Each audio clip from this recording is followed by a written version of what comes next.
कौन है बांग्लादेश के योगी जो हिंदुओं के लिए सेना से भिड़े यूनिट सरकार को भी जोड़ना पड़ा हाथ। चटगांव में अचानक क्यों हुआ भयंकर हंगामा? बांग्लादेश से हिंदुओं को क्यों निकलवा रहा अमेरिका? क्या भारत पर भी है कोई बड़ा खतरा? मोदी उठाएंगे इंदिरा गांधी जैसा कदम? जयशंकर की राय क्या?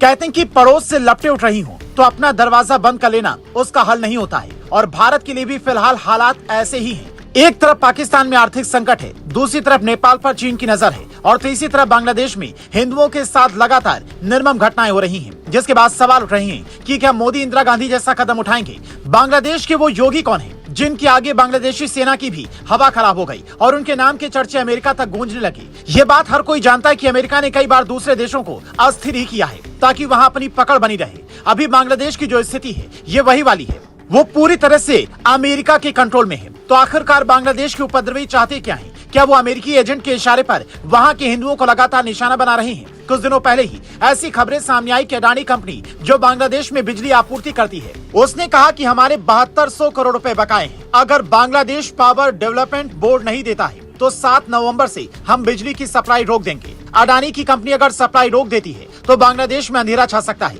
ब्लैकआउट हो सकता है, क्योंकि कुल बिजली का 30% हिस्सा अडानी की कंपनी ही बांग्लादेश को देती है। इसलिए ये भी हो सकता है कि अडानी पर दबाव बनाने के लिए चटगांव जैसे हिंदू बाहुल इलाकों में एक बार फिर से कट्टरपंथियों ने बांग्लादेशी सरकार के इशारे पर उपद्रव शुरू कर दिया हो, ताकि मोदी सरकार और अडानी दोनों पर दबाव बनाया जा सके और उधार की बिजली लेते रहे। लेकिन ये इकलौता कारण नहीं है, इसके अलावा दूसरा बड़ा कारण शेख हसीना का भारत में होना भी है। बांग्लादेश के नेता लगातार ये मांग कर रहे हैं कि शेख हसीना को हमें सौंप दीजिए, उनके ऊपर कई गंभीर मुकदमे दर्ज हैं। लेकिन भारत ने हसीना को सौंपने से साफ इनकार कर दिया है, जिससे लेकर वहां के लोगों को भारत के खिलाफ बरगलाया भी जा रहा है। अमेरिका को डर है कि जब तक शेख हसीना भारत में है तब तक बांग्लादेश पूरी तरह से हमारे कंट्रोल में नहीं आ सकता। यहाँ तक कि भारत में बैठे कुछ लोगों को भी मोदी सरकार के खिलाफ खड़ा करने की कोशिश की जा रही है, ताकि भारत अमेरिका को आंख न दिखाए, जयशंकर की वो तेवर दुनिया न देख सके जिसमें वो किसी भी देश की क्लास लगा देते हैं। लेकिन ये साजिश शायद सफल न हो पाए, क्योंकि देश की आंतरिक और बाहरी सुरक्षा एजेंसियां इस पर गौर से न सिर्फ नजर रखे हुए हैं बल्कि उनके हर प्लान को डिकोड करने में लगी है, जिसमें ये भी पता चला कि अमेरिका बांग्लादेश के कुछ हिस्सों को मिलाकर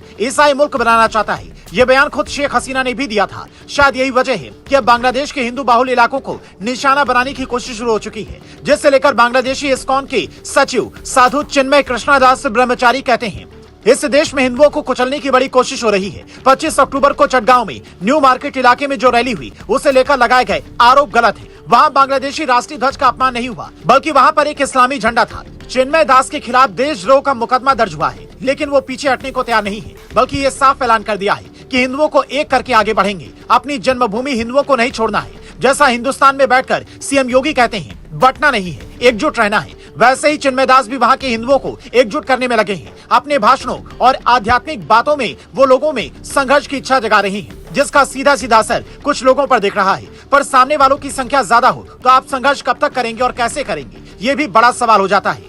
यही वजह कि कुछ लोग कहने में लगे हैं कि मोदी को इंदिरा गांधी जैसा कदम उठाने पर भी सोचना चाहिए। जैसे पाकिस्तान से बांग्लादेश को अलग कर दिया ताकि पड़ोस में भी शांति बनी रहे, वैसे ही कोई सख्त एक्शन मोदी को लेना चाहिए। जयशंकर ने साफ कह दिया है कि कनाडा हो या फिर बांग्लादेश, इस तरीके की बातें बर्दाश्त नहीं की जाएंगी। अब अमेरिका में सत्ता परिवर्तन के बाद हो सकता है कि कनाडा और बांग्लादेश में हो रही भारत विरोधी और हिंदू विरोधी घटनाएं भी थम जाएं, क्योंकि ट्रंप न सिर्फ खुद मोदी को दोस्त मानते हैं बल्कि रिपब्लिकन पार्टी दुनियादारी में कम और अमेरिकी हितों पर ज्यादा ध्यान देती है।